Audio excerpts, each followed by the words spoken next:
So here we are with the Unit 0 notes. And we just define rational numbers as the set of all numbers of the form a and b, where a and b are integers. Okay, so we're going to dig into this in this next little exercise, right? I'm going to put 6 numbers up here, and I'm going to ask you guys to choose which ones are integers and which ones are rational numbers. You understand?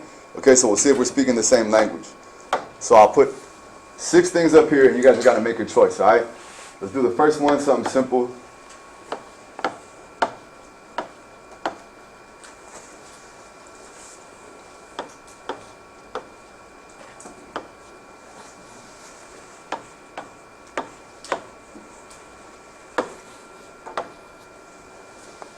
You guys seen this symbol before? You guys know that symbol? Fine. You guys heard of it? Cool. All right, he hasn't seen it. All right, a couple of you guys ain't seen it before. All right, so we'll talk about it at some point, okay? But it's a symbol for a number that goes infinitely long, all right? At any rate, you guys got to choose, all right? So what I should probably do real quick, I'll let it play. All right, you guys go ahead. Choose what you think the answer is. I'm going to give you guys about 2 minutes to make this decision, all right? 2 minutes. Each one, you guys should tell me if they're an integer or what? Rational. Yeah, please write them down in your notebook, all right? That way you guys have an example to tell us what's going on, all right?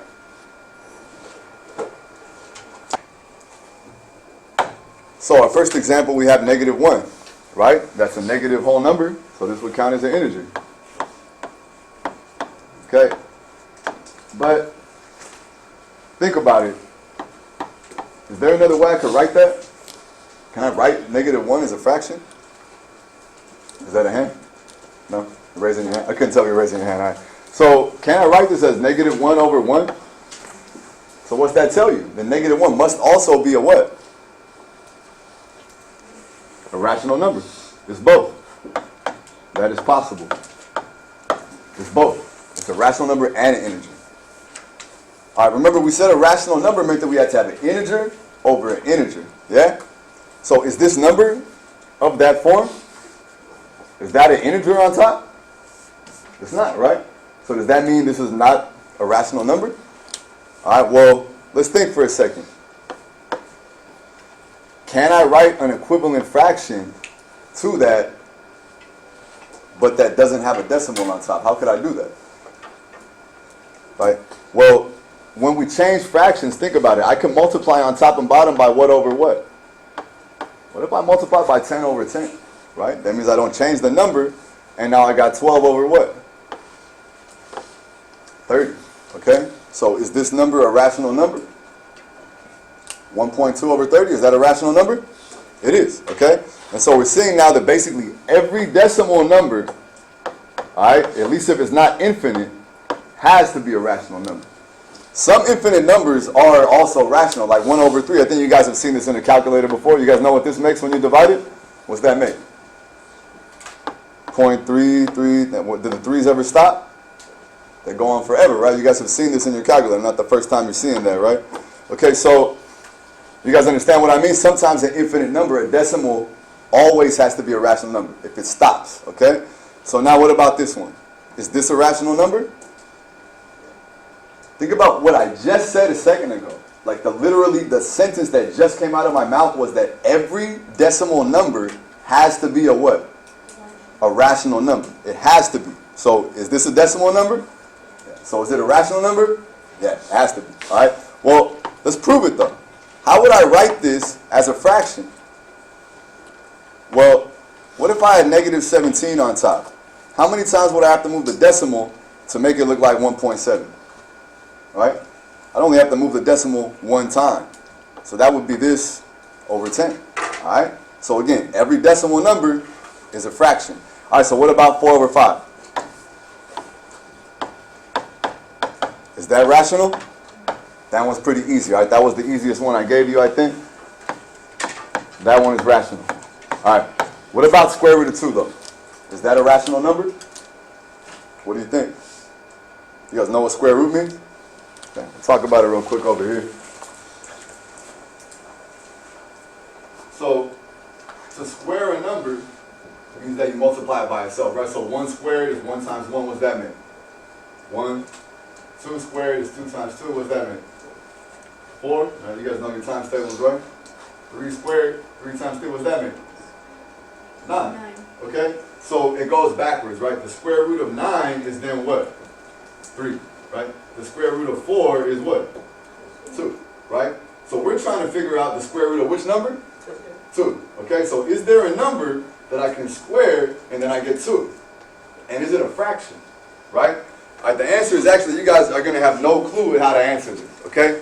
But one of my jobs is going to teach you in the next couple of weeks how to actually prove this. Alright, so my goal will be by like next Friday, we have this proof in the bag already. Alright? So this is not a rational number. It's called an irrational number. And what that means is that it can never be written as a fraction. It's impossible. Alright, so if you tried to look for that number, you'll never find it. Alright? The same thing with this number pi 2. It's also an irrational number. Okay, so these ideas are something we're going to develop more, but again, we got to master fractions and we got to master integers, or you guys are going to be held back for a long time. So that's one goal we got this year, to make sure every single one of you guys masters the decimal system, you master fractions, and you master the integers too. Alright? So we're doing good if you guys made it through there. The next thing we're going to talk about is combining like terms. If you guys could write this up here.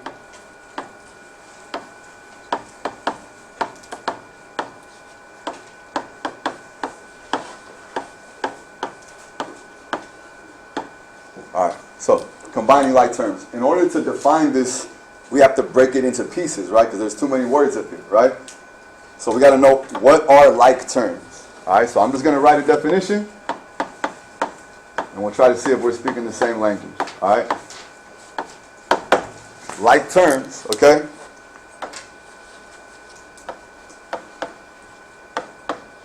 Are terms that have exactly the same variables.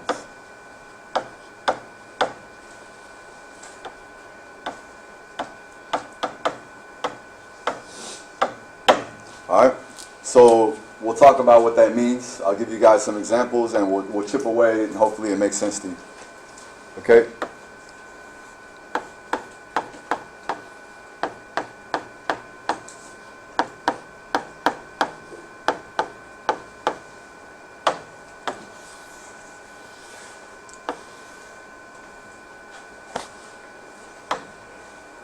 So we're going to try to see which ones have like terms, okay? So what I'm going to do is I'm going to underline the ones that are like terms with the same color so you guys can see it.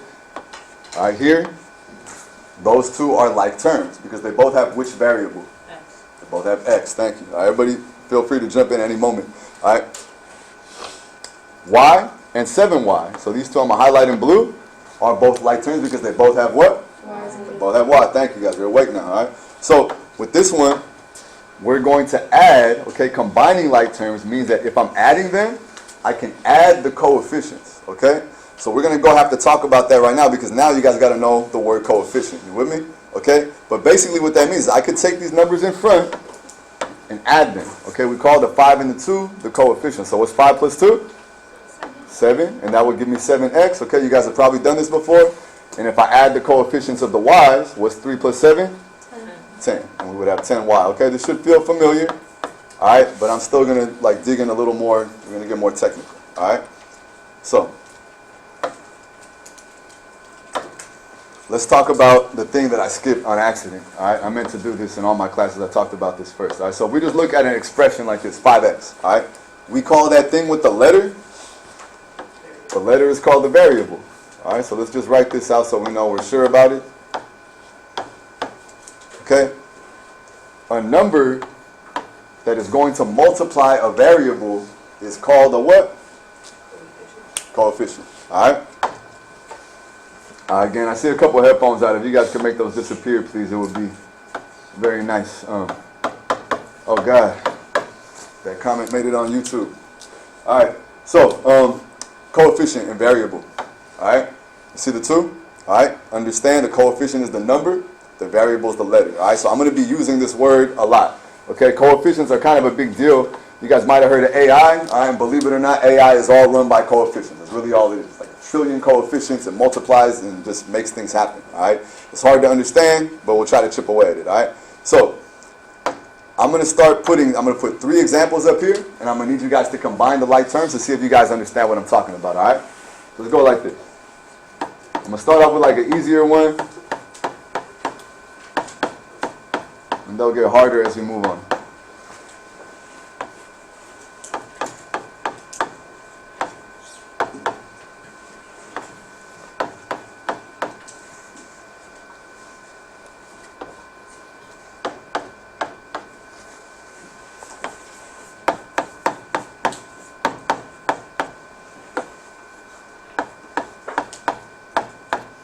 All right, so combine these, please. Let's see if this makes sense. All right. So in this first expression, we have 5x and 2x. So because these are both like terms, you can add the coefficients. So I would have 7x. All right. Then if I was going to combine 2y and 3y, that would give me 5y. Good. Okay. Can I see hands, please, from people that got at least that one on their own, all by themselves? All right. That's great. It's about 80% of you. Cool. All right, we're getting somewhere. I'm sorry if you didn't get it yet, but hopefully we get there eventually. All right. Is there any other x up here? Is there any other term that has an x? The 2x term, right? That term has a 2, and this one has a 5, so we can add the 2 and the 5, and what's that make? 7x. All right. Now what happens? We have 3w. Are there any other w's anywhere? So can we combine that with anything? We're going to leave that alone. Okay. What about the y? Is there any other y's? Okay, so we leave that alone. So I picked this one on purpose because I want to have that conversation with you about when we don't. Okay? And now, let's take a look at this last one. Okay? Do any of these other expressions, any of these other terms have an x in it? Yeah. This one does have an x, right? But that's the problem because when I gave you my definition of like terms, it said they have, what word did I use? Exactly. That's the word. Exactly is a very exact word, right? Exactly means exactly. This says x and y, yeah? Is this exactly x and y? No. Is that exactly x and y? So none of these terms have any like terms, right? There's nothing the same. They don't have exactly the same variables. So that means that this one is already as simplified as we could get it. All right, so that's the end. So all we got to put here, we could just copy the same thing, or you could leave it what? You could just leave it blank, or you could write not possible, whatever it is. If I told you to simplify something that can't be simplified, it would make sense to respond that way. All right? Make sense? Okay. The next thing we're going to do is order of operations, and we're getting there. We're about done. If I'm not mistaken, I think that's about everything. So, let's take a look at order of operations. You guys heard of PEMDAS before? Yeah. All right, so that's not new. All right, but it's a problem because if you don't know how to calculate things correctly, then everything is going to be wrong, even though you might be thinking the right way. So we're going to write PEMDAS over here just to make sure you guys get it. And then we'll talk about what these things are. All right, so what's the P stand for in PEMDAS? Parentheses, right? Okay, so here we got parentheses. All right. What's the last one stand for? Subtraction. Now, you guys are seeing in a second why am I going backwards? All right. All right. What's the A stand for? Addition. All right. What about the D? Division. All right. So you see all of these words all N and I-O-N, right? So in a second we're going to get a word that's not going to match, and I feel like you guys are old enough to learn this word, so I'm going to teach it to you. As complicated as it sounds, right? It's going to be multiplication, right? Okay, but what am I going to say for the E? Exponent? I thought someone was going to say it. It sounded like you said it, all right? Does anybody know how to turn into a T-I-O-N? All right? It's a crazy sounding word, but I feel like I said, you guys might as well learn it. Believe it or not, people actually say this word, all right? The word is exponentiation. Exponentiation. All right? It means to raise something to the power of an exponent. All right? It sounds crazy, but believe it or not, it's a word. All right? So now you guys know. So we start with whatever happens in the parentheses. If there is an exponent to do, then we do the exponentiation. If there is a multiplication to do, then we do the multiplication, and we go so and so down the list. You guys got me? Okay? The things that count as parentheses can also count the square root symbol. All right? The square root symbol, if it has something like 2x plus 1, that part has to happen before everything else. All right? Counts like parentheses. All right? The same thing would go for the symbol you guys haven't seen yet, but like the cube root symbol. Those are all also like parentheses. All right? So I'm going to give you guys an example we'll do here just to make sure you guys get my point, and we'll take it from there.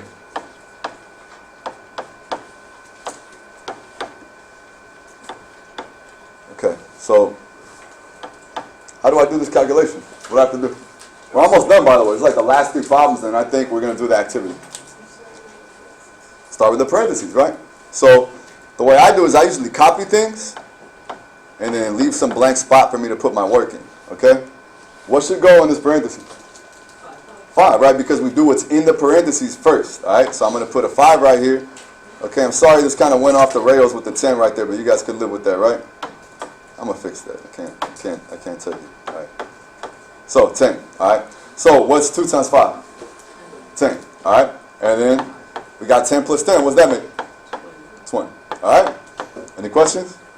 All right, you guys seen this process before, right? Just make sure you do that first, all right? That's what the parentheses mean. That's why we have them, all right? So now what's going to happen is I'm going to put 3 examples up here, and I'm going to see the look on your face, and hopefully you guys don't look stupefied and y'all are ready to keep moving, all right?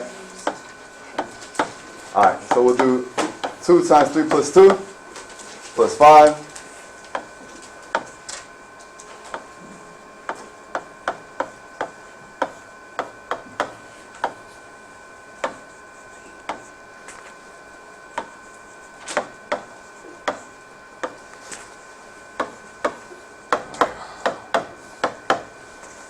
There you go. Get those 3 calculations for me, please.